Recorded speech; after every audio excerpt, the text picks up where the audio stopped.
आप सुनिए, सभी लोग शांति बनाए रखें। हेलो।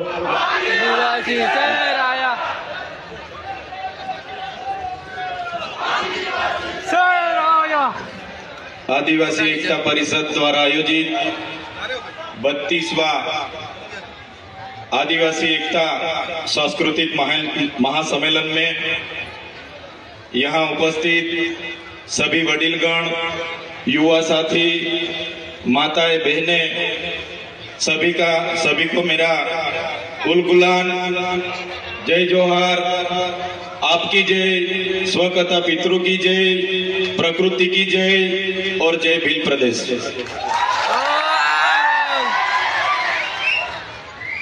साथियों,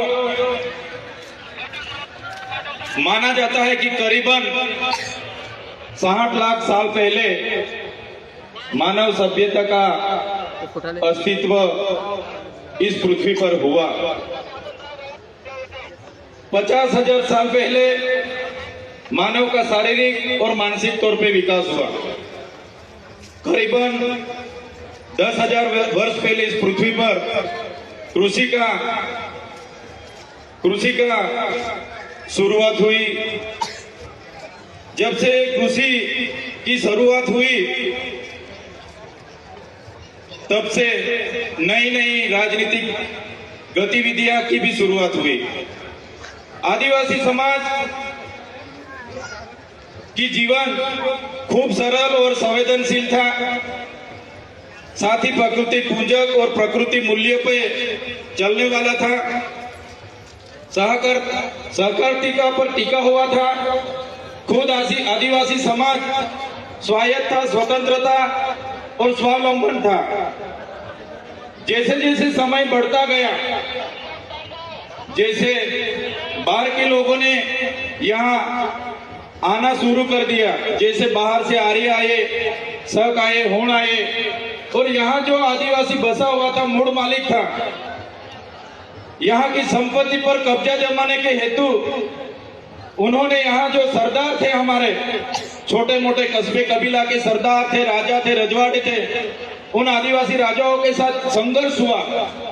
संघर्ष में कई सारे हमारे कस्बा कबीले के सरदार, कई सारे राजा उस संघर्ष के दौरान हार गए। कहीं ना कहीं बाहर के लोगों ने यहाँ पे आधिपत्य जमाया।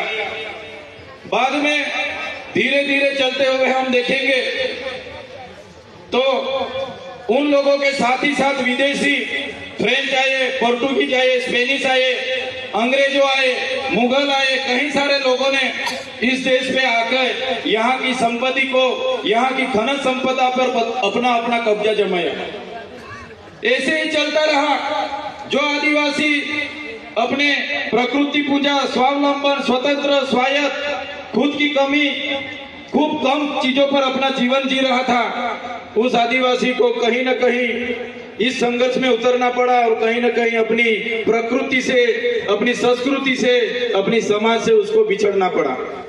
साथियों, हम सब जानते हैं कि जब यहाँ पे पूरे विश्व पे अंग्रेजों का शासन था, 50% अंग्रेजों का पूरे विश्व पे शासन था, तब मेवाड़ में राणा पूंजा भील, राजस्थान के हल्दी घाटी में हल्दी बाई, वैसे ही मध्य प्रदेश में चीतू, मध्य प्रदेश में टट्य भील, जैसे अनेक लोगों ने अंग्रेजों के खिलाफ बंड पोकारा था।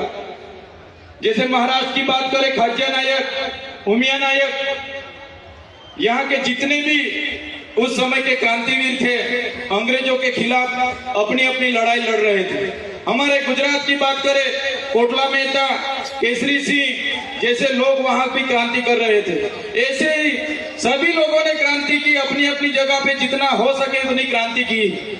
जैसे कि मानगढ़ धाम की बात आती है, गुरु गोविंद जी की आगेवाई में वहां सम सभा मिली और 1913 में हत्याकांड हुआ। 1500 भी ज्यादा लोग कि यहाँ वहां शहीद हो गए। इतनी सारी देश की आजादी में हमारे लोगों का योगदान रहा। देश आजाद हुआ 1947 में। देश आजाद होने के बाद तब तो माना जाता था कि देश आजाद हो गया, लेकिन जो लोकतांत्रिक सरकार है इस देश पे शासन पे आई तो अंग्रेजों की जो भी कानून व्यवस्था थी वही कानून नीतियां चलती रही। तो साथियों, देश तो पूरा आजाद हो गया, लेकिन फिर भी आदिवासी समाज आज भी अब खुद गुलाम की महसूस कर रहा है। अब और हम सब जानते हैं, कई सारी पार्टियां बनी, कई सारे धर्म संप्रदाय आए, कई सारे संगठन बने, लेकिन अपनी अपनी संख्या बढ़ाने के अलावा किसी ने भी कुछ नहीं किया। सबसे बदतर परिस्थिति इस देश में कोई किसी की होगी तो हमारे आदिवासी समाज, जो मूल निवासी समाज बोला जाता है, मूल मालिक समाज बोला जाता है, इस समाज की इस देश में हुई है। साथियों, जब इस देश में विकास की बात आई, जब इस देश में बड़े बड़े बांध बनने लगे, खोदान होने लगे, बड़े बड़े कारखाने बनने लगे, रोड बनने लगे, नहरें बनने लगी, रेलवे बनने लगा, सरकारी आवास बनने लगे, तब सबसे ज्यादा किसी को विस्थापित किया होगा तो भारत देश में आदिवासियों को विस्थापित किया है। आज भारत देश का 1,40,00,000 लोग आज विस्थापित हुए हैं। खुद प्रकृति के साथ जीते थे, अपनी संस्कृति थी, अपनी समाज के साथ रहते थे, फिर भी आज 1,40,00,000 लोग अपने समाज से छिन्न भिन्न हो गए।